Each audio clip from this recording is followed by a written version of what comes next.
Halo, Assalamualaikum. Ya, kebetulan. Saya tersebut, terima kasih sebab terima hutang kami untuk salah satu perempuan kami tadi. Oke, sama. Berapa orang semua? Kami juga orang. Sebelum kami mulakan perempuan, saya kenalkan seorang. Ada sebelah kami. Mm-mm. Saya Azwa. Lepas tu dalamnya ada Ina, Syuhada, Syahrul, Syahrin, Fatul, Mustik dengan Farhana. Oke. Boleh tak? Dan kemudian dengan soalan kami, cikgu. Mm-mm. Boleh tak cikgu kenalkan sedikit tentang cikgu? Oke, Assalamualaikum warahmatullahi wabarakatuh. Tahniah semua sudah berjaya belajar sampai ke peringkat universiti. Mudah-mudahan selesai dengan markah yang tinggi terbaiknya. Saya Cikgu Isyam, berkhidmat sebagai guru kaunseling di SK Beranang. Saya memiliki kelulusan ijazah sarjana muda bimbingan dan penyuluhan Islam dari Indonesia tahun 2002. Kemudian saya juga ada diploma separa master dalam bidang penagihan dadah. Kalau Fadru nak belajar hisap dadah, nanti boleh tanya saya lah cara-cara dia ya. Okey, kemudian mursyid saya juga ada CJ dalam belajar hipnoterapi, NLP. Kemudian Christina saya juga ada pengetahuan tentang numerologi, tentang amazing fingerprint, bakat. Dan hari ini kita akan berbicara sedikit topik berkenaan dengan personality ya. Itu berkaitan dengan bakat. Dan sekarang saya membuat kursus-kursus secara online untuk guru-guru yang memerlukan secara percuma dan sedikit buat kutipan dana untuk derma pada anak yatim di Aceh lah. Okey, itu saja dulu. Azwa.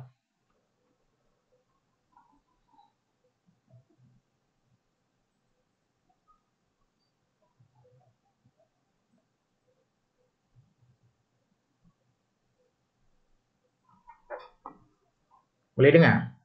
Ada suara?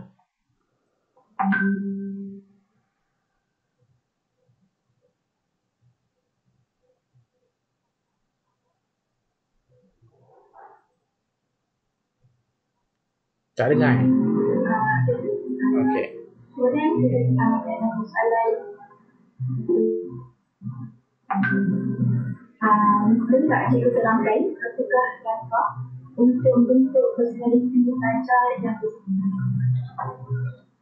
Pelajar ini fokusnya pada level mana? Sekolah rendah ke, menengah ke atau universiti? pelajar bagi sekolah tingkat remaja lah. Peringkat remaja. Okey, di Malaysia ni kan kita yang ada macam-macam aliran sekolah kan. Ada sekolah agama, ada sekolah menengah kebangsaan. Tapi yang banyak tu sekolah menengah kebangsaan lah. Walaupun sekolah menengah kebangsaan tetap ada mata pelajaran agama kan. Jadi kita punya sumber ambilan apa-apa pun sebagai orang Islam ni adalah Al-Quran. Ya, Al-Quran. Jadi ad-dinu nasihat. Agama itu adalah sumber, induknya nasihat. Jadi soalan tadi macam mana nak berbentuk sikap positif. Jadi positif itu kita kena melihat dari sudut mana. Apakah dari sudut peribadi kita, apakah dari sudut mak ayah kita atau dari sudut masyarakat atau dari sudut pandangan agama. Ini pertama sekali. Kalau sudut kita boleh jadi berbeza kan dengan orang lain. Bagi saya duduk dalam rumah diam-diam tak bergaul dengan orang itu positif. Tapi bagi setengah orang lain, kau macam cacak je duduk dalam rumah bilik seorang-seorang, macam tak positif je. Rupanya di situ ada perbezaan antara orang introvert dan extrovert. Ya kan? Orang introvert ni suka menyendiri, orang extrovert ni suka bergaul, suka ambil bahagian bersama dengan orang.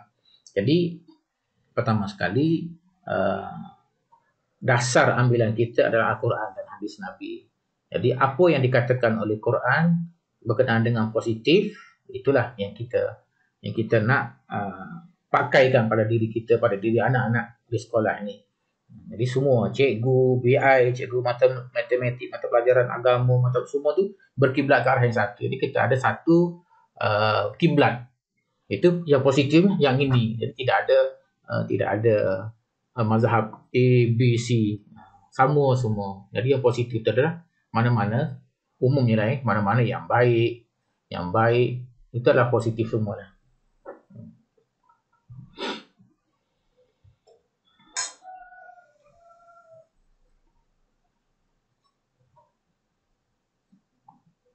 Okey, terima kasih Cikgu. Cikgu saya teruskan dengan soalan seterusnya lah. Ya. Beza yang mempunyai personaliti yang positif dan personaliti yang negatif. Ulang saya lagi. Contohnya dari segi tingkah laku ke. Beza ke apa? Agak putus-putus tadi. Soalan saya, perbezaan pelajar yang mempunyai personaliti yang positif dan personaliti yang negatif. Oh, pelajar. Dalam kelas tu kan biasalah ada pelajar yang positif, ada pelajar yang negatif. Dalam hal urusan belajar, pelajar yang positif itu adalah pelajar yang semangat belajar, datang awal, cikgu belajar mengajar, dia beri perhatian dan dia ada keinginan untuk bersegera menyiapkan kerja sekolah. Itu yang positif lah. Yang negatif tu datang lambat, tidak hormat cikgu. Kalau boleh belajar tu duduk paling belakang, kaki dalam meja, ya. Tidak hormat cikgu, doa pun tak baca. Orang bangun semua, dia bangun ala kadar. Kerja sekolah pun tak buat. Dia tidak ada target dalam hidup dia, apa yang dia nak capai. Dia pergi sekolah adalah salah satu orang panggil apa seremoni benar rutin harian, pergi balik. Berlainan dengan pelajar positif tadi, dia pergi sekolah, dia ada tujuan dalam hidup dia, apa yang aku nak capai. Aku nak capai, kalau boleh aku nak semua mata pelajaran yang cikgu ajar ni aku dapat kuasai semuanya. Dan kalau boleh aku boleh pergi ke universiti mengambil ijazah, kalau boleh lagi ambil master, kalau boleh lagi aku dapat title doktor di hadapan. Jadi orang yang positif tu terus bersemangat dia. Dia tidak mempedulikan hal-hal lain yang remeh-temeh. Dia terus dengan cara dia. Kadang-kadang budak seperti ni tengok dia tak ramai kawan, tapi dia sibuk dengan bergaul, dengan buku, dia ulat buku. Tetapi bila ditanya, dia sudi menjawab. Dia bukan orang kedekut. Dia bukan orang kedekut. Bila kawan-kawan tanya, dia sudi mengajar. Kerana dia tahu mengajar itu adalah salah satu cara untuk kita nak save ilmu kita ni. Dia bukan jenis, kalau aku ajar kau, nanti kau pandai juga. Nanti aku jadi tak pandai. Itulah dulu jawapannya. Terima kasih, Cikgu. Right. Cikgu, soalan ialah apakah faktor-faktor yang mempengaruhi perubahan personaliti pelajar ketika memasuki alam remaja? Oh ya. Baik, awalnya manusia ini dia dipengaruhi diri dia itu oleh dua benda. Pertama, persekitaran dia, dan kedua DNA daripada mak ayah dia. Sikap mak ayah dia, atuk nenek dia tu ada turun dalam diri dia tu. Secara tak nampak. Yang secara nampaknya adalah tubuh dia tu kan. Tubuh dia tu adalah copy paste daripada mak ayah dia. Kalau mak ayah dia tu jenis orang yang tinggi, dia pun tinggilah. Kalau mak ayah dia jenis orang dua-dua gendut, gemuk, dia pun gemuk lah. Itu dari segi fizikalnya. Dari segi perangai pun, dia ada sikit-sikit. Dia tidak copy semua. Okay. Jadi seseorang manusia itu dipengaruhi oleh persekitaran dia dan juga dalaman. Jadi ini sudah disepakati oleh dua mazhab ini. Dulu mereka bergaduh. Oh tidak, manusia itu perangai itu ditentukan oleh persekitaran dia, oleh didikan dia. Satu lagi mazhab mengatakan tidak, ini dari DNA. Setelah lama puluh-puluh tahun mereka berdebat, akhirnya mereka dapat kata putus bahawasanya dia dipengaruhi oleh kedua-dua tu. Okey, itu masa dia kecil lah. Dan ketika dia masuk usia remaja, apakah yang mempengaruhi dia? Jadi dia tengok, bila dia remaja dia tengok, orang ramai itu remaja ini begini, kesukaan orang ramai itu begitu. Jadi dia mula terpengaruh. Gaya sekarang ni gaya pakai tudung macam ini. Dia mula terpengaruh kerana dia melihat orang ramai. Ada juga orang yang tidak terpengaruh dengan orang ramai. Tak, awak nak pakai macam mana sekalipun, saya tetap macam cara saya seperti inilah. Ini adalah manusia seperti ini, tak ramai. Yang tadi itu adalah manusia seperti lalang. Manusia lalang ini dia begini. Dia sangat ramai sekali seperti lalang ini. Ramai sekali seperti lalang. Dia bila ditiup angin ke sana, dia ke sana. Angin ke sini, dia ke sini. Jadi ramainya remaja-remaja itu yang memiliki personality seperti ini. Ada berapa ramai? 60%. Dia akan ikut persekitaran dia. Walaupun mak ayah dia bukan seperti itu. Mak ayah bukan seperti itu. Mak ayah dididik dia seperti naknya seperti ini. Tapi dia lebih senang ikut persekitaran, trend semasa. Itu cabaran lah antara kehendak media sosial seperti ini dengan kehendak diri dia, dengan kehendak mak ayah dia, dengan kehendak agama.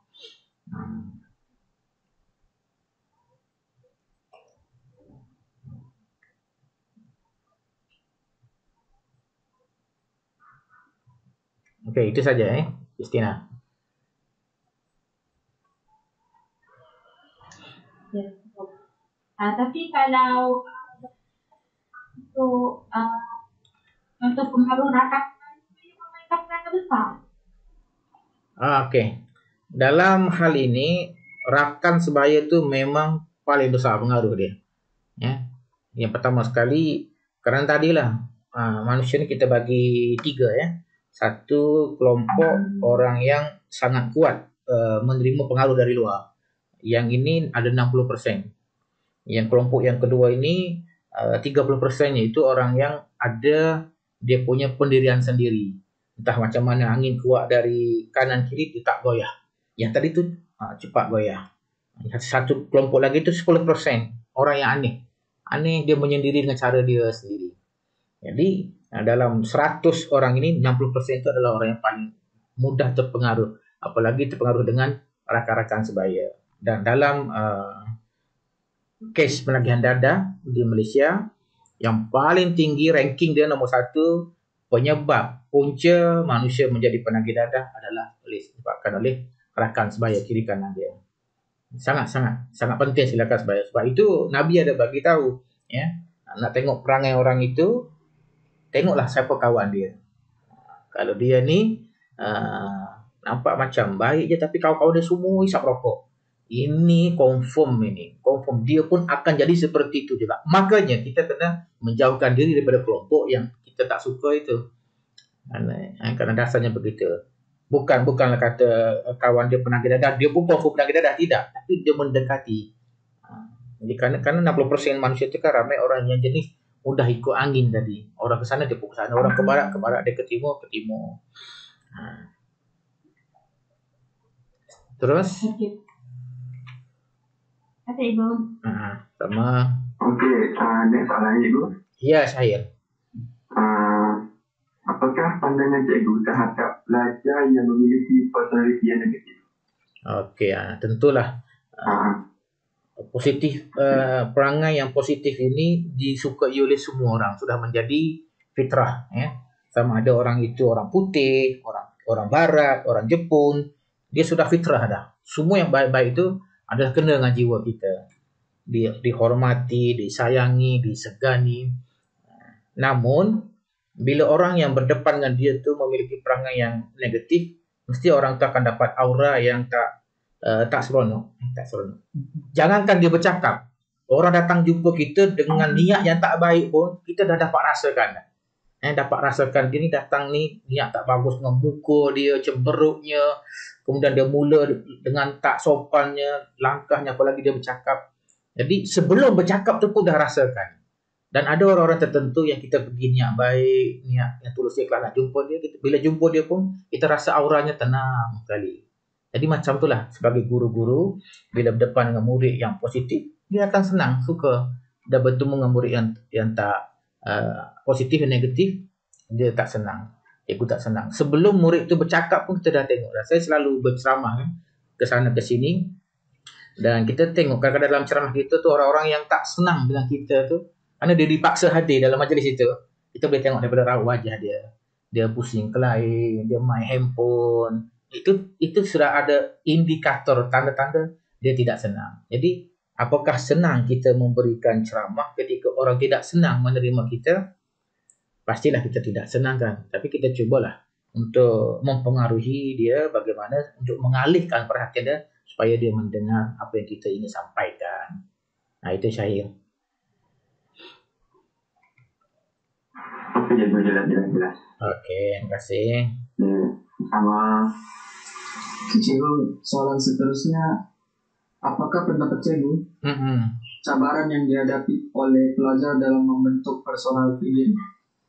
Ya. Fadul, dari mana? Tawau ke Sama-sama. Sawah Sempurna. Sempurna. Wow, saya belum sempurna lagi sampai ke sana. Jadi belum sempurna lah perjalanan saya ke Sabah. Saya baru Keke, Tawau, Sandakan. Baru 3 tempat. Oke, cabaran ya.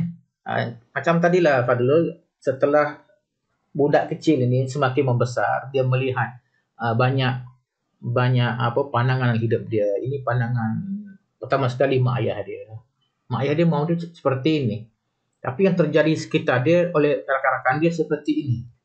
Mak ayah dia, kawan-kawan dia, dan apa yang dimaukan oleh Tuhan seperti ini.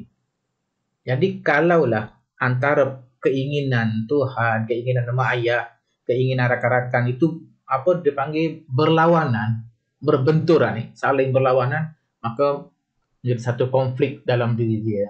Tapi alangkah mudahnya cabaran ini dia tak jadi cabaran yang besar jikalau keinginan mak ayah dia sama dengan keinginan dia.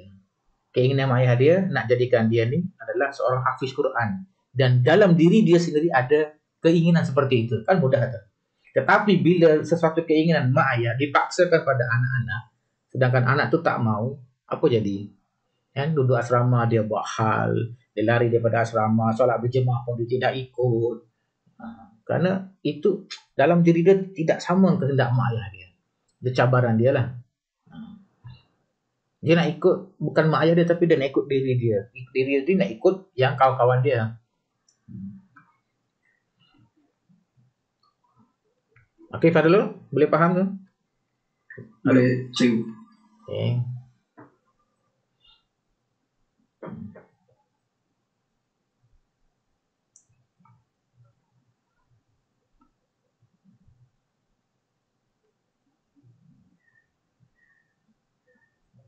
Ada lagi soalan lain?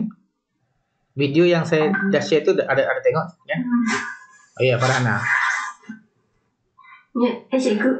Soalan saya, bagaimanakah personaliti seseorang pelajar boleh mempengaruhi keberkesanan pembelajaran pelajar tersebut? Personality dia ya. Kalau personality dia yang tadi awal-awal saya bagi tadi baik, dalam kelas baik itu dah dikata dia ingin belajar, ada keinginan, ada kemahuan untuk belajar, lalu disokong dengan hal-hal lain, semangat dia dalam kelas, dia hormat cikgu, jadi dia cepat mencapai target dia. Dia seperti sedang pergi ke depan dan ditolak dari belakang. Dia cepat mencapai target dia. Berbanding dengan peserta pelajar yang tak mau belajar. Aku tak apalah, cukup-cukup makan jadilah SPM ni. Ada kan orang gitu kan? Dia ada kawan kita tu buku hari-hari dia kalau 7 subjek 7 dia nak E. Tapi ada orang yang jenis pergi balik, dan bila kawan dia buka buku, dah buka buku dah. Nampak nanti ni. Kawan dia pun yang tadi baca buku tutup buku. Dia pula yang mempengaruhi orang lain. Jadi biasanya orang seperti itu dia tak cemerlang lah. Cara belajar pun dah tak cemerlang. Pergi sekolah bawa begnya kecil, dalam begnya kecil buku sebiji dalam beg itu. Buka buku pula kartun pula dalam buku tu. Jadi keinginan untuk maju tu sangat kecil sekali. Berlainan dengan tadi macam Syarul Aiman ini, seorang pelajar yang hebat, cemerlang pergi sekolah dalam beg tu. Berapa beg Syarul bawa beg pergi sekolah? 2 Depan lagi, belakang lagi kan. Banyak buku. Buku nota lagi, buku bacaan lagi, baca di patchbook lagi. Jadi cepatlah dia mencapai apa yang dia inginkan bila personality dia tu memang ke arah itu. Tapi satu lagi personality yang ke belakang. Dia ditolak tapi dia sendiri berlawan. Lawan arus. Lambatlah dia sampainya. Okey, Farhana? Okey, faham Ibu. Terima kasih. Sama. Okey, cikgu. Soalan yang seterusnya. Okey. Apakah langkah yang boleh diambil bagi membantu pelajar-pelajar yang mempunyai personaliti yang negatif ini? Kalau kita nak bantu dia, bagi dia sama juga macam pelajar-pelajar politik dari segi pencapaian akademik dan sebagainya. Terima kasih. Bagus soalan tu Amir. Memang ada dalam dunia memang ada gitulah manusia yang positif, negatif. Kalau semua baik semua, tak ada cabaran pula kita ya. Kalau semua jahat juga, untuk siapa pula syurga tu? Jadi di sinilah peranan kita sebagai orang yang sudah memahami dah matang untuk mengenal pasti siapakah orang yang bermasalah, memiliki personality yang negatif menurut kacamata kita, menurut kacamata agama. Mungkin menurut dia tidak negatif.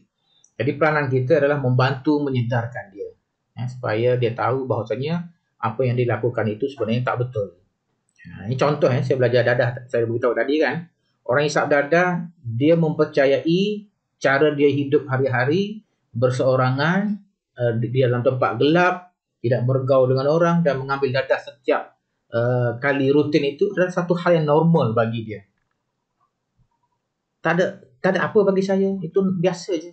Tetapi bagi orang yang bukan penagih dadah, itu satu hal yang sangat menyimpang jauh. Dan orang tadi yang hisap dadah ni, saya ambil contoh yang hisap dadah kan. Ni remaja saya jumpa ni, remaja di pusat Serenti. Dia mengaku, dia kata bagi saya tak ada apa tu, benda biasa je.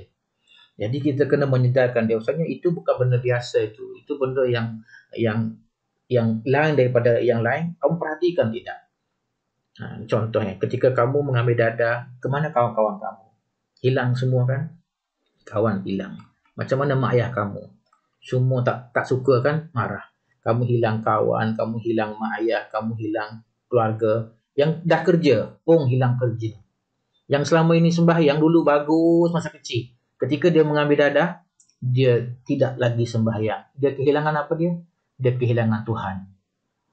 Jadi kita kena sedarkan dia. Mursyid, kita kena sedarkan dia bahwasanya apa yang dia buat itu adalah lain daripada yang lain. Abnormal. Menurut dia je. Apa yang buat ini normal ini. Jadi pertama sekali, apakah langkahnya, kita sedarkan dia. Dan sampai kita cari tahu punca dia jadi begitu tu kenapa. Jadi begitu. Mungkin persekitaran dia, cara didikan mak ayah dia mempengaruhi dia, ataupun ada hal yang trauma dalam hidup dia. Dulu dia seorang periang, tapi sejak 2-3 tahun dia terus pendiam, menyendiri. Dia cari tahu, rupa-rupanya ada kes. Kes apa dia? Contoh, dia dirogol oleh bapak dia.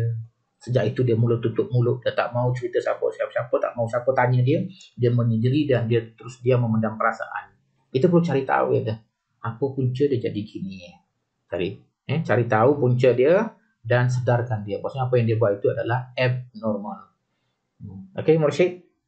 Amir, pemimpin ya. Okey, cukup. Maksudnya.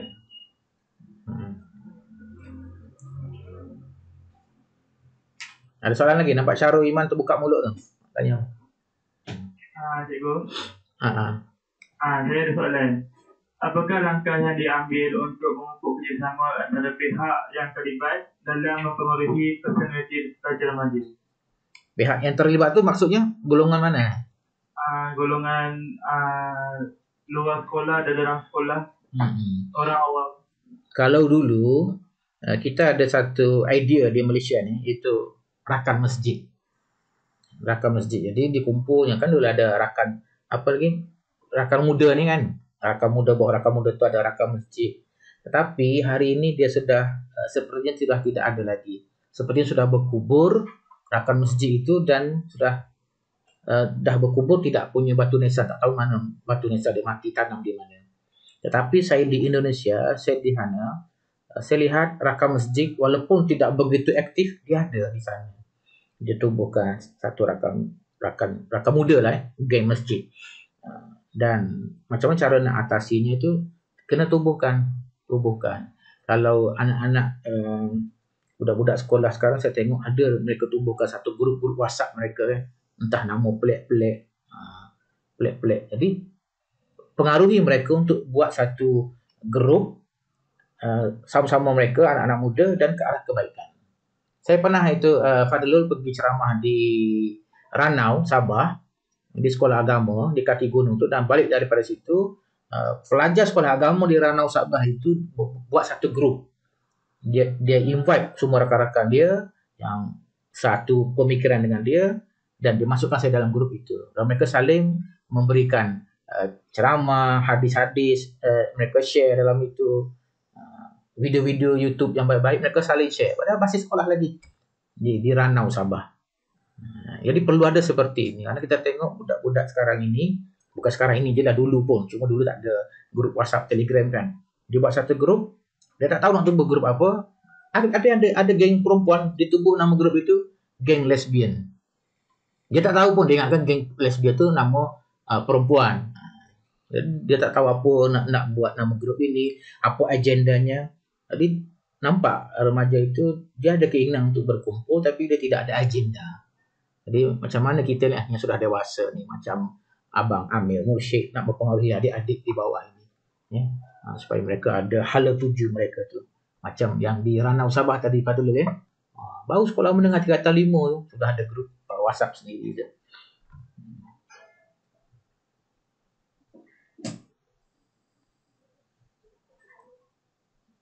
Okey, ada lagi soalan yang tinggal? Nanti. Okey, sama-sama.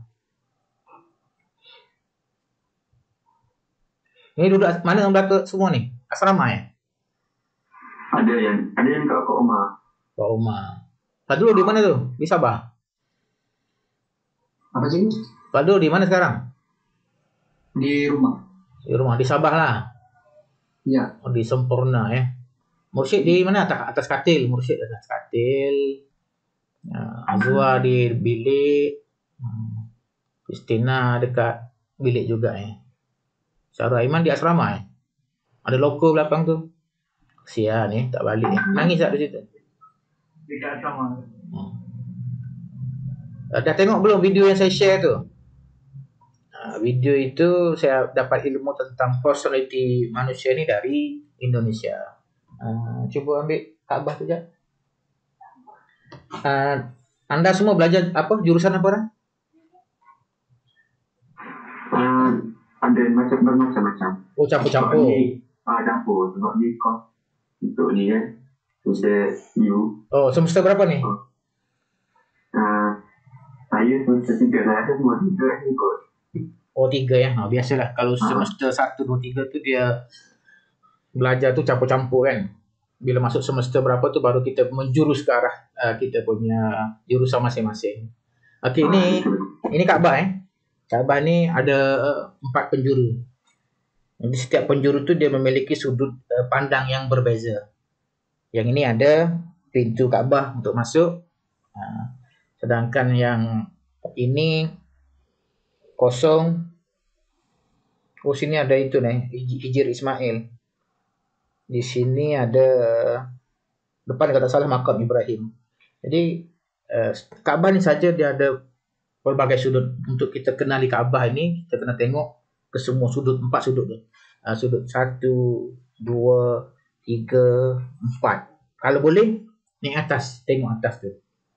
Kalau boleh, masuk ke dalam, buka pintu. Masuk ke dalam tu, tengok apa dalam Kaabah tu. Tadi baru kita mengenali Kaabah dengan sebenar-benarnya. Seandainya kita hanya berdiri di sebelah sini saja, tengok Kaabah, kita nampak sini je. Sebelah ni je kita nampak. Kita tak tahu sebelah sana, sebelah sana, sebelah sana.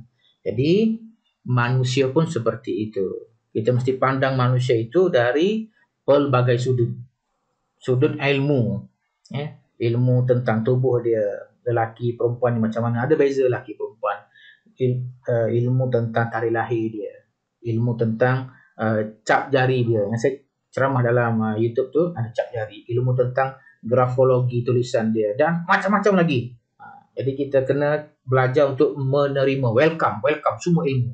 Jangan kita ambil satu ilmu saja. Cukup ilmu ni saja saya nak tengok manusia. Yang lain-lain tak nak. Padahal ilmu lain itu juga melengkapi. Saling melengkapi. Jadi baguslah. Okey, habis ni. Ada soalan lagi? Tak ada kan? Ada saya nak tanya ni, yang kes yang gempur di Malaysia ni, yang kes bunuh dekat kawan bunuh kawan dekat dengan dulu. Oh iya iya. Yang tu macam mana dapat cikgu dia punya personality yang melakukan tu kawan dia yang Atira tu, yang suspek tu macam mana personality dia. Tapi yang dia cakap dia dekat sekolah dia baik, dekat rumah pun dia tak ada perangai. Macam mana pendapat cikgu? Terima kasih. Okey, sama. Saya semalam pun tengok malam tadi di Indonesia juga berlaku bunuh diri, bukan bunuh kawan, bunuh diri. Jadi musim PKP ini banyak terjadi kes bunuh diri. Wallahualam betul ke tidak, cuma kita dapat angka sedepuk. Sepanjang tahun ini dah 266, betul Okey, saya tak kenal siapa yang bunuh tu. Amira Atira ada tidak? Atira. Saya tak kenal dia, ada apa punca berlaku seperti itu kita tak tahu secara lebih detail lah. Tetapi menurut ilmu numerologi yang saya belajar, saya tengok tarikh lahir Atira itu, dia memiliki kecenderungan, dia orang nombor 7 asas dia. Orang nombor 7 ini dia kalau belajar, dia guna belajar gaya visual. Dia sama dengan orang nombor 2, cakap banyak, gaya visual. Tetapi yang negatif dia adalah kalau dia marah, dia akan jadi seperti tsunami. Orang nombor 7, kalau dia marah dia tu seperti tsunami. Tahu kan tsunami? Habis kampung, rata semua. Jadi seseorang itu perlu dia memahami diri dia. Aku ni seorang pemarah. Jadi bila aku seorang pemarah, apa perlu aku buat? Orang manusia pemarah ni orang nombor 7, orang nombor 3. Orang 3 juga sangat baran. Dia perlu belajar macam mana menangani barang dia itu. Apakah ubat-ubat yang diberikan dalam Quran supaya untuk menangani marah itu? Tuhan beri pada kita marah bila nak guna.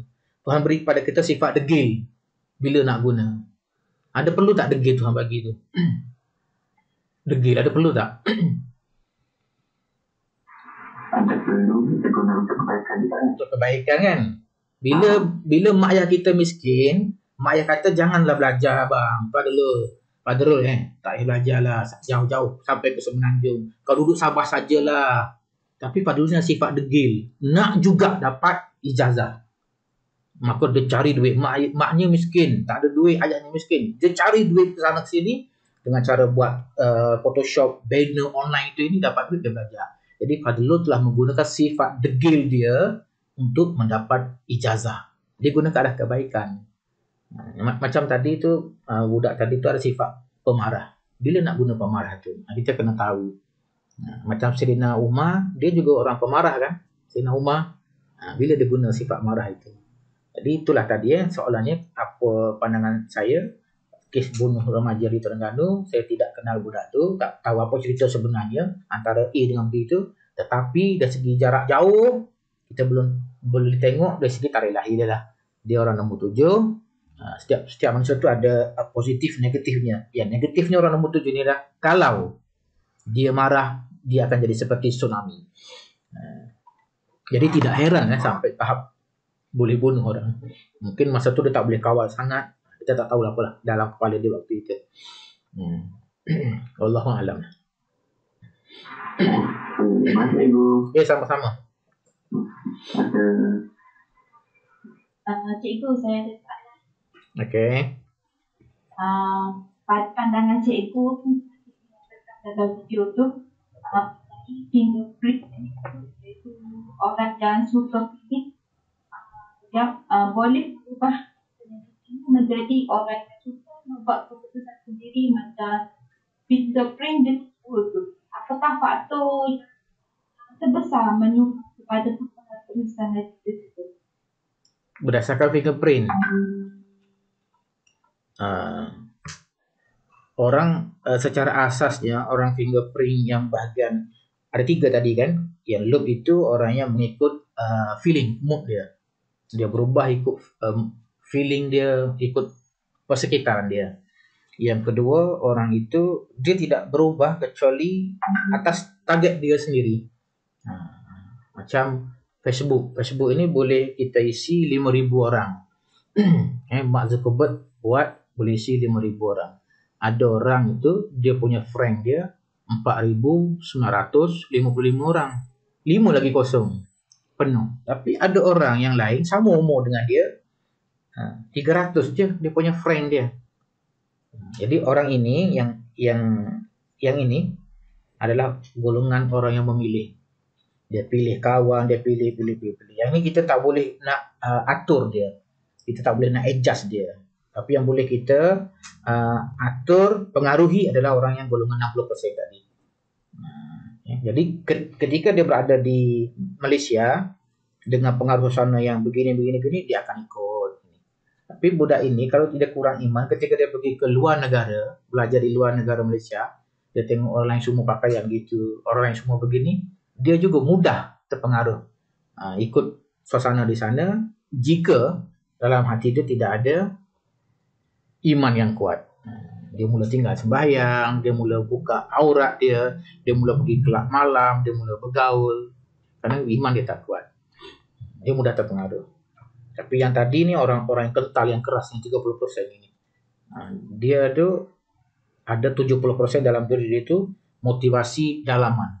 Dia tidak berapa perlu sangat dari luar. Sedangkan yang tadi 60% itu sangat-sangat memerlukan sokongan, dorongan dari luar. Apa-apa pun dia nak buat, dia nak orang sokong dia. Walaupun nak belajar, ambil master. Ini dah tamat, ini kan ijazah ni nanti katakanlah nak sama master. Dalam hati tu ada kecil je keinginan tu. Dia tunggu orang sokong dia, orang tu mak ayah dia ke, pak wo dia ke, mak wo dia ke, tak siapa lah orang dalam hidup dia ni, sokong tu baru dia nak ambil. Ini 60%. Orang-orang yang mengambil keputusan dan tindakan berdasarkan sokongan orang. Yang 30% lagi tu tak.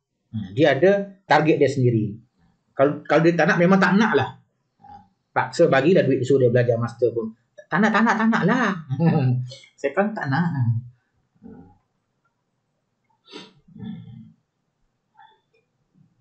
Terima kasih. Okey, sama. Alhamdulillah kalau faham. Tak faham tanya lagi.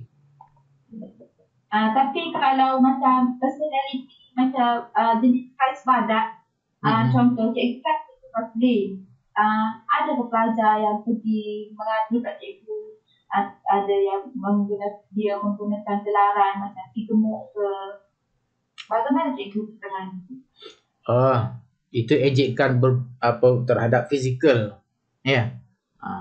Di sekolah rendah kurang, tapi ada berlaku jugalah. Ada berlaku kecil sangat ke, ataupun gemuk sangat ke, ataupun memiliki gigi yang berlainan daripada orang lain, ataupun mata dia, contohlah apa-apa jangan. Ada jadi kita kena fahamkan kawan-kawan yang lain. Ada budak sekolah saya tu, dia memiliki satu penyakit, apa dia panggil, repuk tulang, apa namanya, osteoporosis. Dia tak boleh jatuh. Kalau dia jalan, dia jatuh, dia akan patah terus tangan dia ke. Jadi hari-hari dia pergi sekolah, mak dia ke teman dia. Daripada dulu dia 1 sampai sekarang dia 6. Sekali dia jatuh, dia balik sekolah, nak pergi tempat mak dia jatuh, 3 bulan dia tak pergi sekolah. Di mana dia? Di hospital. Jadi dia mudah jatuh, mudah patah, dan kaki dia pendek sebelah. Dia jalan gitu. Dia tak boleh naik tangga. Jadi kelas akan ikut dia. Bukan dia ikut kelas. Ketika dia darjah 4, kelasnya di bawah. Ketika dia darjah 5, kelasnya sepatut di atas. Tidak, dipindah ke bawah. Supaya dia tak payah naik ke atas. Jadi kelas tu ikut dia selalu. Jadi kawan-kawan dia pun diberi pemahaman, kawan kamu ni dia adalah seorang begini, maka jangan tolak dia. Nanti dia jatuh, patah, ya. Nak bergurau dengan dia pun sekadar-kadarnya. Jadi alhamdulillah kawan-kawan lain faham. Dia tu lain. Macam tadilah, gemuk ke apa. Awak nasib baik awak tak gemuk, bukan dia nak dia gemuk pun. Budak-budak kan dia tengok lain tu dia akan ejek budak-budak tak. Itulah proses pendidik kita yang besar, beri faham. Bukan dia mau begitu. Dia tak pernah tulis surat pun sebelum dia lahir ke dunia ni nak memiliki tubuh yang cantik seperti Era Fazira, suara sedap seperti Nia Lofa, handsome seperti. Dia tak pernah menulis pun, tak pernah meminta. Dia lahir ke dunia keluar seperti itu.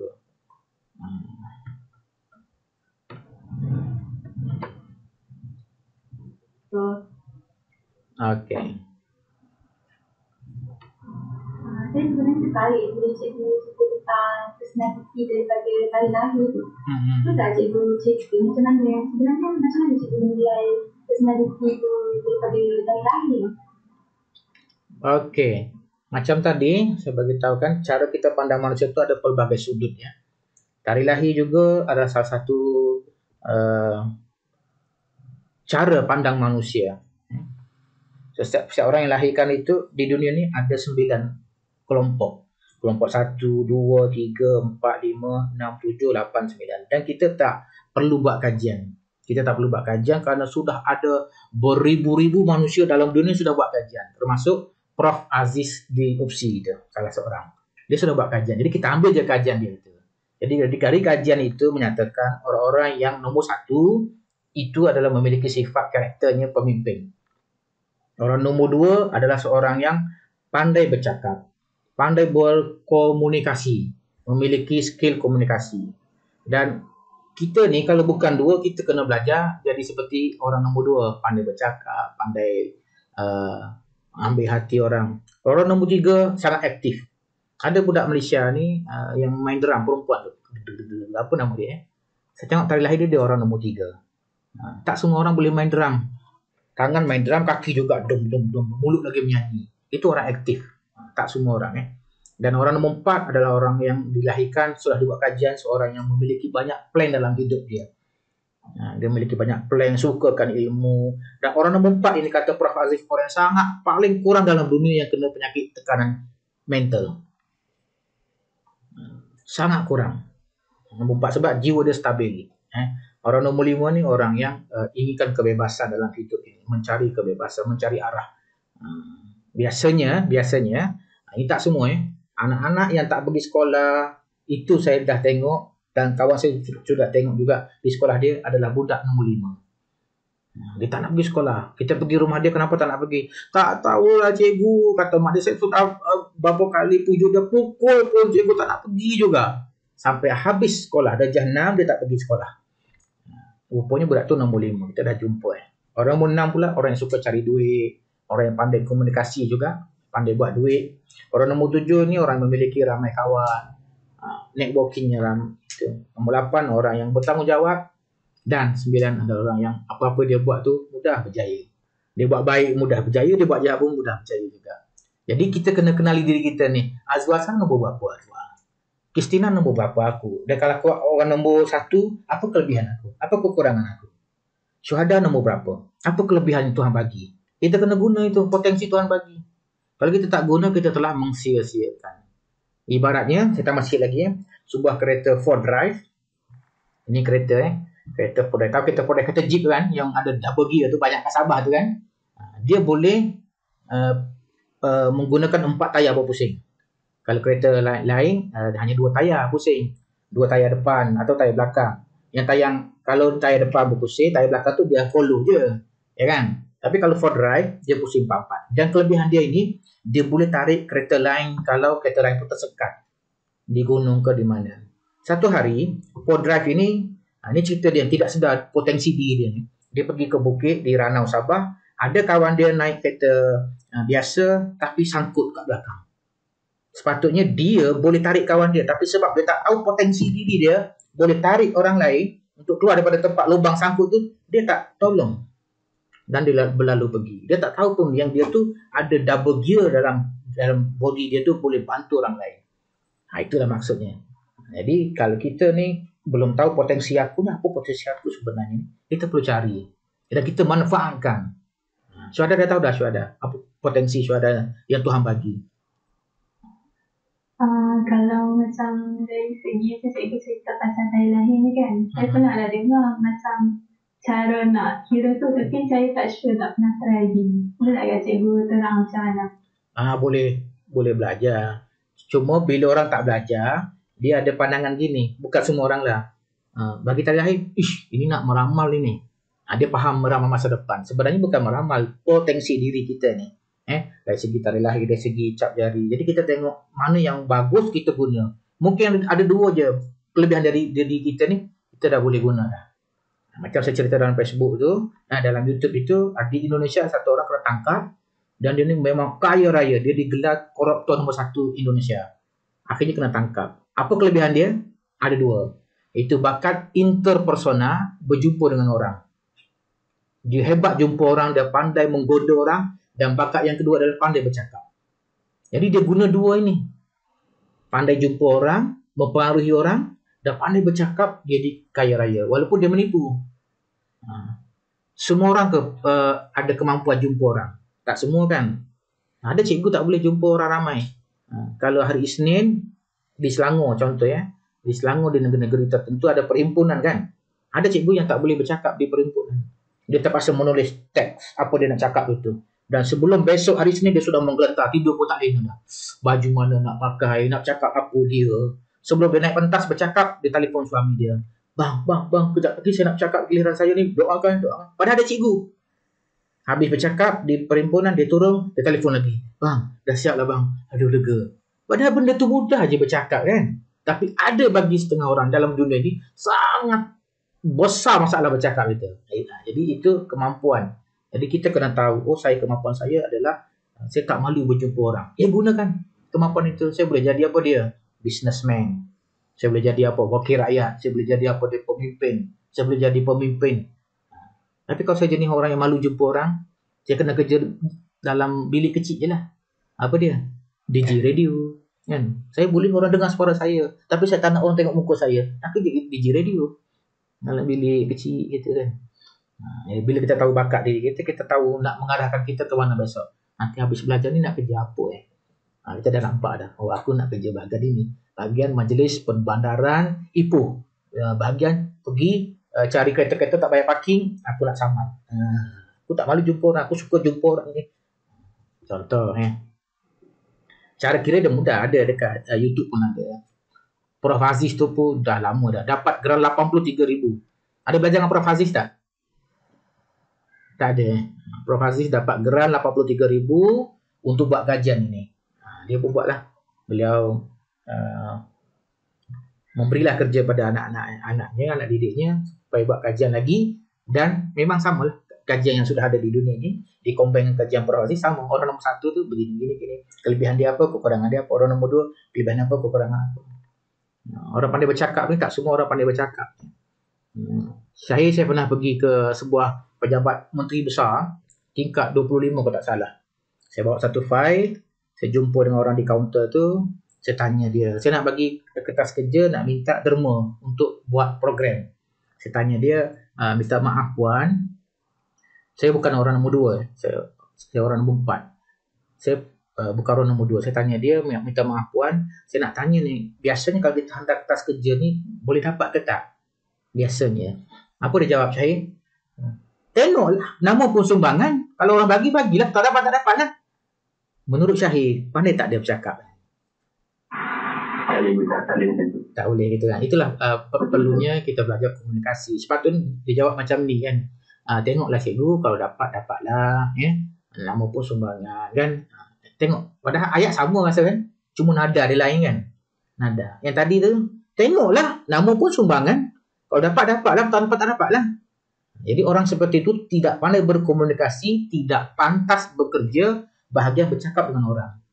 Tak boleh jadi DJ radio, tak boleh jadi penyambut tamu. Dia tu sesuainya kerja lain-lain. Entah buat bancu air di kantin. Kan?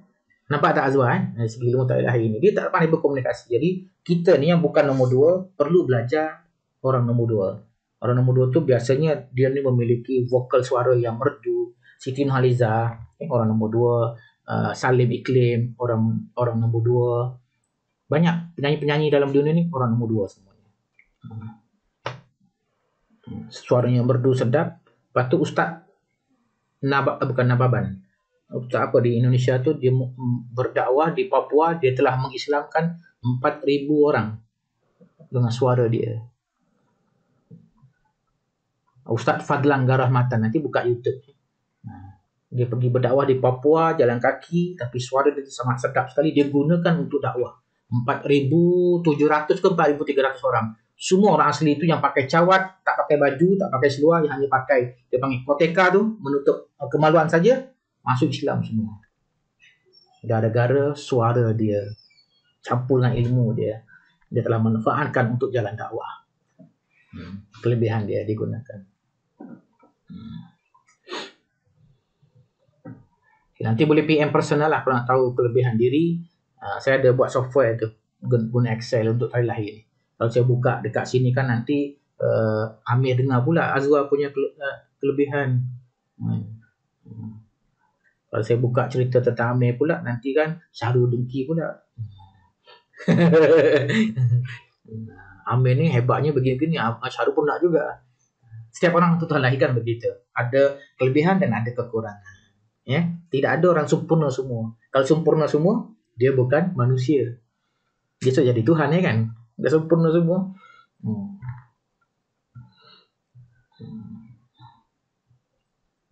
Okey, 1 minit lagi. Ada soalan? Kristina ngantuk tentu Kristina nak tidur. Ada soalan lagi ke? Tak ada. Boleh pergi rehat lah kenteng. Dah bunyi loceng kan? Rehat pun apa? Tak ada cikgu. Dah selesai kan? Nanti boleh, itulah. Nanti buat apa ni? Tesis ya? Petah kerja, makalah. Okay. Kita di Indonesia dulu, markah paling banyak itu bukan markah orang paling bijak. Tapi markah orang yang paling banyak mengambil bahagian dalam kelas. Bila cikgu masuk, kita bertanya kat tangan. Bila kawan tanya, kita tolong jawab. Biasanya orang macam tu dapat A. Dia punya penglibatan dia tu. Dia cakap banyak. Itu style belajar di Indonesia. Banyak melibatkan diri, dia akan dapat A. Adapun walaupun dia pandai, tapi dia diam. Biasa B. B tambah, B tolak. Sistem belajar. Okey, terima kasih semua. Kalau sudah tidak ada apa-apa lagi, Anda bersama saya pada hari ini untuk menimba ilmu, mendengar celoteh saya yang tak seberapanya. Harap dimaafkan di mana ada cacat celah kekurangannya, dan saya doakan anda semua terus maju jaya, panjang umur, sihat, murah rezeki, dapat apa yang dicapai, dapat capai apa yang jadi idam-idamkan dalam hidup ini. Itu saja saya kembalikan kepada Azwa di Seri Pentas. Sore cikgu, terima kasih diluangkan hasil dengan kami ini. Okey, itu saja ya. Boleh surai. Assalamualaikum. Waalaikumsalam. Terima kasih, cikgu. Okay, sama. Terima kasih cikgu.